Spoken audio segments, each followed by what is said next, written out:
Everyone, कैसे हैं आप। आई होप आप बहुत अच्छे होंगे और आपकी तैयारी शानदार चल रही होगी। तो कैसी चल रही है आप सभी की तैयारी, मुझे ज़रूर बताएं। देखिए, जो हमारा 21 डे का टारगेट जो है, मतलब देखो टारगेट तो क्या है, डेली अपन को पढ़ना है। हमको भी पता है कि एग्ज़ाम आता जा रहा है, डे बाई डे निकलते जा रहे हैं और हमको अपनी तैयारी पे और मजबूती प्रदान करनी है। तो आज का जो, वैसे तो हमारा जो डेली डे चल रहे हैं वो 39 डे है। तो अपन को अब दिन काउंट करो या मत करो, पर काउंट करना इसलिए कि देखिए समय कितनी जल्दी निकलता जा रहा है। और जो सच में लोग पढ़ रहे होंगे, जो अपने सिलेबस को कंप्लीट कर रहे होंगे, उनका दिन बाई दिन एक एक करके जाता जा रहा होगा, है ना। और आज जो दिन है वो हमारे चैलेंज का, जो 21 डे का जो चैलेंज है, आज उसका है 9वां दिन। ठीक है, आज हम धीरे धीरे करते हुए 1 2 3 4 5 6 7 8 दिन हमारे कंप्लीट हो चुके हैं और हम अपने 9वें दिन में आ गए हैं। चैलेंज लेना इसलिए ज़्यादा अच्छा रहता है कि जो काम हम सरलता से नहीं करते वो हम चुनौतीपूर्ण ढंग से बहुत बेहतर तरीके से उसको कर पाते हैं। ठीक है, तो अब यहाँ पे देखो, मैं आपको कुछ बातें बताने वाली हूँ। जैसे कि एक तो सबको पता है कि नई शिक्षक भर्ती, शिक्षा विभाग में नई भर्तियाँ आ गई हैं। तो नए बच्चे हैं उनके लिए बहुत अच्छी अपॉर्चुनिटी है। पर हमको क्या करना है, इसी में ही अपना एक सीट निश्चित करनी है। हमको आगे की जो कोई वैकेंसी होगी, फ़ोटो डाल रहे हैं वगैरह वगैरह, जो भी कुछ है, आप यूट्यूब पर उन पर अपना टाइम बर्बाद ना करें, क्योंकि हमारे लिए हमारी विज्ञप्ति यही है। पर नए बच्चों के लिए वो बहुत बेहतरीन अवसर है, जो अभी तैयारी कर रहे हैं, जो पीटीईटी का एग्ज़ाम देंगे और जो आगे जब मतलब 2026 तक की जो 2000 अब ये 26 चल रहा है, इसमें उनको वैकेंसीज ये मिल जाएंगी। तो आगे के लिए उनके लिए एक सुनहरा अवसर है ना। अब हमको क्या करना है, हमको तो अपने लक्ष्य पर निर्देशित रहना है। कैसे, एक तो अपन को 40% अंक प्राप्त करने, सबसे पहला क्राइटेरिया तो यही है। तो आप ये बताओ कि 40, ऐसे बोलते हैं ना, केवल 40% अंक, तो मुझे तो लगता है सेकंड ग्रेड में 40% तो लाने ही है, बजाय 40% के उससे ज़्यादा हमको अंक प्राप्त करने हैं। ठीक है, अगर सिलेक्शन चाहिए तो, क्योंकि देखो टफ कंपटीशन इतना ज़्यादा टफ हो रखा है, ऐसा हल्ला भी मचता है। और थोड़ा सा ये कि अपन अगर अपनी सूझबूझ और रणनीति के साथ चलेंगे ना, तो हम बहुत अच्छा अपना अचीव कर सकते हैं। जैसे कि सबको पता है कि जो सेकंड ग्रेड है उसमें अपन के 2 पेपर होंगे, है ना। 2 पेपर में हम सभी को पता है कि 50% तो कम से कम ये लगा लो राजस्थान ही अकेला ले जाएगा, और 50% में बाकी सारी जो इंडियन ज्योग्राफी है, इकोनॉमिक है और पॉलिटी है, ये सब कुछ आ जाते हैं। तो हमको ये सब चीज़ें अपनी बहुत स्ट्रॉन्ग करनी है, बेहतर करनी है। और हमें क्या करना है, बार बार रिवीजन करना है और टेस्ट अपन को लगाने हैं। जिनका रिवीजन चल रहा है वो बहुत अच्छे से, और जिनको नहीं लगाने, आप अपना मेरी तरह एक टारगेट बना लो कि अपन को अप्रैल में ये कंप्लीट करना है, कैसे ना कैसे, और अपनी पढ़ाई में अपने मन को लगाओ। अब एक कल सिस्टर का कमेंट आया था, उन्होंने ये बोला था कि जो दिन का टाइम है, दिन से उनका मतलब था दोपहर वाला जो टाइम है। जैसे कि पता है, सुबह सुबह हम उठते हैं तो हमें काफ़ी एनर्जी रहती है, हम एनर्जेटिक तरीके से ना हम सारा का सारा काम कर लेते हैं, है ना। तो हम अपने घर का काम करते हैं तो उसमें आधी ऊर्जा हमारी घर के कामों में खत्म हो जाती है। बची कुछ आधी ऊर्जा हम 12 बजे तक जोर लगा करके कैसे ना कैसे 1 2 घंटे, 3 घंटे, 5 घंटे, जो भी जितने भी लोग जितने घंटे पढ़ पा रहे होंगे, वो अपने उस अकॉर्डिंग पढ़ रही हैं। ठीक है, अब बात आती है, जैसे कि मैंने आपको बताई थी कि अपन सुबह 4 बजे उठे। उस दिन कल वाली वीडियो में मैंने बताई थी कि अपन 4 बजे उठे और 4 से 6 बजे तक एक आध घंटा, एक घंटे, आधा घंटे या फिर 1.5 घंटे तक, 2 घंटे मिलते हैं अपन को। 2 में से पूरे पूरे 2 नहीं निकलेंगे तो कम से कम 1.5 घंटे निकलेंगे। तो अपन यहाँ पे अपना टाइम बचाएं। फिर लोगों का ऐसा ऐसी बात है कि चलो ठीक है, अपन ने यहाँ पे टाइम बचा लिया, फिर अपन को क्या करना है, हमने अपना काम भी समेट लिया। कितने बजे तक, 10 बजे तक हमने अपना काम अच्छे से समेट लिया। अपन ने क्या किया, 10 बजे तक काम पूरा कंप्लीट करके फिनिश करके हम आ गए पढ़ने के लिए, बैठ गए अपने स्टडी टेबल पर। अब हमको क्या कर, अब हम 11 बजे तक पढ़ लिया, हमको भूख लगी आई, हमने बीच में खाना खा लिया। ठीक है, अब बज गई 12 बजे तक खाना वाना खाने के बाद में हमको आने लगती है नींद। अब अपन को क्या करना है, या तो आपका श्रद्धा हो तो आप सो जाओ, नहीं सोओगे तो अपनी नींद को उड़ाओ और तुरंत से पढ़ने बैठ जाओ। अब चाहे आप कोई भी चीज़ अगर तुम्हारी वीडियो के माध्यम से करने की, आप उसको देखिए, क्योंकि वीडियो देखेंगे और लिखेंगे तो उसमें थोड़ा थोड़ा कम नींद आती है। ठीक है, अब बात ये है कि 12 बजे से और जो 4 बजे तक का टाइम है, उस दोपहर में जो होता है कि लोग, जहाँ पर घरों के कुछ लोग सो जाते हैं, आराम करते हैं, वहीं कुछ लोग हैं बच्चे आकर के क्या है, कुंडी खटखटा करके परेशान करते हैं। ऐसे में आपको क्या करना चाहिए, ऐसे में आपको बनना जाना चाहिए बहरा। मैं तो यही कहना चाहूँगी, क्योंकि देखो अपने ही घर के बच्चे होते हैं, अपन उनको बार बार डांट करके भगा दो तो वो बच्चे नहीं मानते हैं। ठीक है, या तो ये कि उनकी मम्मी से रिक्वेस्ट करो कि भाई तुम अपने बच्चों को थोड़ी देर संभाल लो, या मेरे पास समय नहीं, या फिर बच्चों को ही समझा दो, है ना। या फिर बच्चों को समझा दो कि देखो बेटा अभी मैं पढ़ रही हूँ, तो प्लीज़ मुझे आप लोग डिस्टर्ब मत करो, आप भी ऐसा करो, आकर के मेरे साथ में पढ़ने बैठ जाओ। एक तरीका तो ये हो सकता है कि आप उनको भी पढ़ने के लिए बैठा दो, या उनको भी कोई अदर काम दे दो, है ना, अगर आप दे सकते हो तो। अगर वो बच्चे थोड़े ऊधम मचा रहे हैं या नहीं मान रहे हैं तो फिर आप उनको डांटो भाई, सीधी सी बात यही है। और फिर क्या, दूसरा ऑप्शन क्या है कि फिर आपको बनना पड़ेगा बहरा। तीसरा ऑप्शन है ये। पहला तो क्या है, आप अपने मतलब बच्चों जो होते हैं उनको अपने बच्चों के साथ में पढ़ने बैठाने के लिए छोड़ सकते हो कि आप लोग पढ़ लो, साथ में ये मैं ये बता रही हूँ कि जिन घर में ज़्यादा समस्या आ रही है कि महिलाएं नहीं पढ़ पा रही हैं, दोपहर के जो टाइमिंग, ऐसा नहीं है उनको टाइम नहीं मिल पा रहा है, उन्होंने अपने काम में से समय बचा लिया है, 12 से 4 का जो टाइम है, बीच में 4 घंटे वो चाह रही हैं कि हम आराम से इसमें पढ़े, परंतु घर की ऐसी परिस्थितियाँ डेवलप हो रही हैं कि उन बीच में भी वो चाह कर नहीं पढ़ पा रही हैं। तो उनके लिए एक यही सॉल्यूशन है। पहला तो ये कि उन बच्चों को कुछ काम में लगाया जाए, ठीक है, क्योंकि बच्चे है ना आज सोते नहीं है, दोपहर में खेलते हैं।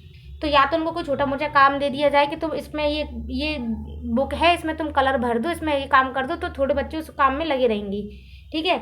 दूसरी चीज़ ये है, अगर वो नहीं करने वाले होते, तुम्हें ज़्यादा परेशान कर रहे हैं, तो थोड़ा सा उनकी मम्मी से रिक्वेस्ट करो या फिर उनको बहला फुसला करके उनके रूम में भेजो कि बेटा जाओ तुम जा करके सो जाओ, या फिर सोते नहीं है बच्चे तो तुम उनको फिर ऑप्शन बचता है डांट लगाने का कि थोड़ा सा तुम अपनी आवाज़ को कर करके उनको थोड़ा सा डांट दो कि देखो मैं पढ़ रही हूँ, तुम लोग मान नहीं रहे हो, तो अब अच्छी बात नहीं है ये। इस तरीके से आप उनको समझा सकते हो। पहले प्यार से, प्यार नहीं मानेंगे तो फिर डांट से कुछ ना कुछ तो उपाय अपन को करना ही पड़ेगा ना, अपन को भी तो उनसे परेशानी आ रही है।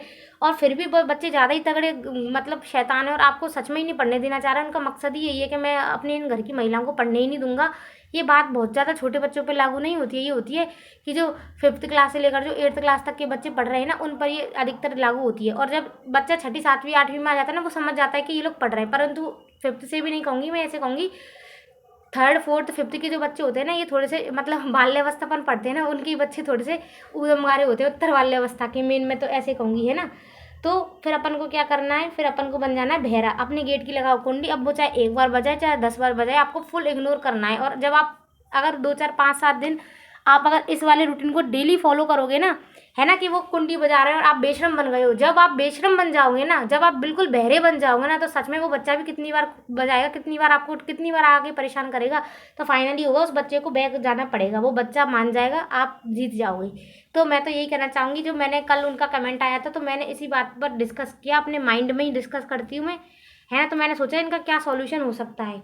तो और अगर आपके घर में बच्चे हैं और आप उनके साथ में बहुत अच्छा सा बिहेवियर करते हो, है ना, या फिर कुछ कोई और भी महिला मेरी बात ये सुन रही है और वो ये सोच रही है कि हम इस वाला सॉल्यूशन भी तो अपना सकते हैं जो कि मैंने बताए हैं, उनसे भी बहुत अच्छा हो, तो प्लीज़ आप एक बार ना कमेंट करके बताना, क्योंकि ऐसी कई महिलाओं की परेशानी हो सकती है, तो क्या पता उनको भी इससे थोड़ी सी सहायता मिल जाए, थोड़ी सी इससे हेल्प मिल जाए, ठीक है। तो ये बात मैं उनके लिए थोड़ा सा लेकर आई थी, तो मैंने कल उन्होंने कमेंट किया तो मैंने उनके बारे में इसको बताना चाहा। और आप लोग कैसा क्या पढ़ रहे हो, देखो आज मैंने कोई टारगेट का नहीं बनाया है, क्योंकि आज तो है सैटरडे, मैं थोड़ा सा अपने ऊपर काम कर रही हूँ, क्योंकि मुझे ऐसा लगता है कि सब ने ऑलमोस्ट सिलेबस कंप्लीट कर लिया होगा, जिसने नहीं किया है वो। और एक और चीज़ है, अभी हार नहीं माननी है। अगर किसी ने अपना सिलेबस कंप्लीट भी नहीं किया है ना, या फिर किसी ने आज आज के दिन से भी किसी ने पढ़ाई स्टार्ट करी है, अब वो आज के दिन का बच्चा एकदम फ्रेशर नहीं होना चाहिए, जिसने 1 2 एग्जाम दे रखे हो, ऐसा कोई बच्चा हो तो बहुत अच्छी बात है।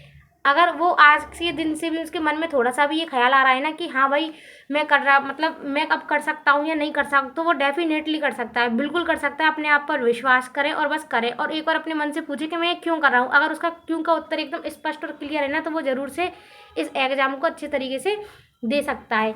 और रही बात नई वाली वैकेंसियों की, जो नए वाले बच्चे हैं वो भी बहुत अच्छे से तैयारी करें। और देखो 1st ग्रेड आ रही है, 2nd ग्रेड है, रीट की है, मेन तो शिक्षक विभाग में यही है, और भी आ रही हैं पीटीआई की और लैब असिस्टेंट वगैरह की, वो लोग आप लोग देख लेना। अब वो नए बच्चे क्या कर सकते हैं, अब वो बहराओ या तो आरबीएससी की किताबों पर, जो कि डर लग रहा है कि बदलेंगी या बंद होंगी या क्या है, उन चक्कर में पड़ जाओ, या फिर एक कॉमन जो सब्जेक्ट है ना, आप उसके लिए कोई भी जो पुरानी गाइड हो, जिसमें जैसे कि देखो हिस्ट्री है ना, अपन हिस्ट्री और आर्ट एंड कल्चर ऐसी है कि जो चाहे 1st ग्रेड हो, चाहे 2nd ग्रेड हो, चाहे रीट हो, इनमें एकदम कॉमन रहता है। तो आप ना उनमें से कोई भी ऐसी सब्जेक्ट को चुन ले, ठीक है। और जो जितनी भी चीज़ है ना, वो अभी कुछ दिनों में सब कुछ स्पष्ट हो जाएगी कि क्या हट रहा है, क्या बंद हो रहा है, क्या नहीं हो रहा है। वैसे तो ऐसी कोई बात नहीं है, वो किताबें वही है, कुछ थोड़ा बहुत ही बदलाव चलता है, नहीं तो नहीं चलता, है ना। तो जो कॉमन जो सब्जेक्ट है ना, हिस्ट्री हो गई, आर्ट एंड कल्चर हो गई, जिनको थोड़ा सा अपन को रटना भी पड़ता है ना, समझ में तो उतना कुछ है नहीं उसमें, अपन को ये चीज़ें थोड़ी सी गहराई से पढ़ते हुए अगर अभी से ही अपन स्टार्ट कर देंगे ना, बेस बना बना करके, तो उन बच्चों के लिए, जो नए बच्चे उनके लिए बहुत बेहतर होने वाला है। तो जब तक उनकी वैकेंसी का नोटिफिकेशन आएगा ना, तब तक वो अपनी 2 3 सब्जेक्ट को कमांड कर लेंगे। जैसे कि वो अभी स्टार्ट कर सकते हैं, हिस्ट्री स्टार्ट कर सकते हैं, वो अपनी आर्ट एंड कल्चर स्टार्ट कर सकते हैं, और वो अपनी ज्योग्राफी स्टार्ट कर सकते हैं। ये राजस्थान के संदर्भ में इतनी तो, ये कोई सा भी एग्जाम हो, ये तो राजस्थान वाले के इसको बदलते तो है नहीं है ना। 1 2 टॉपिक ऊपर नीचे जरूर हो सकता है, पर है ना ज़्यादा टॉपिक कुछ नहीं होते, ठीक है। जैसे कि अब जैसे खनिज वाला टॉपिक है वो किसी एक ग्रेड में लग गया तो एक ग्रेड में नहीं लगा, इतना से ही थोड़ा बहुत अंतर पड़ता है। बाकी का जो ये ना राजस्थान के परिप्रेक्ष्य में ये सारे के सारे टॉपिक सभी को सिमिलर से ही होते हैं, सभी ग्रेड में बता रही हूँ मैं।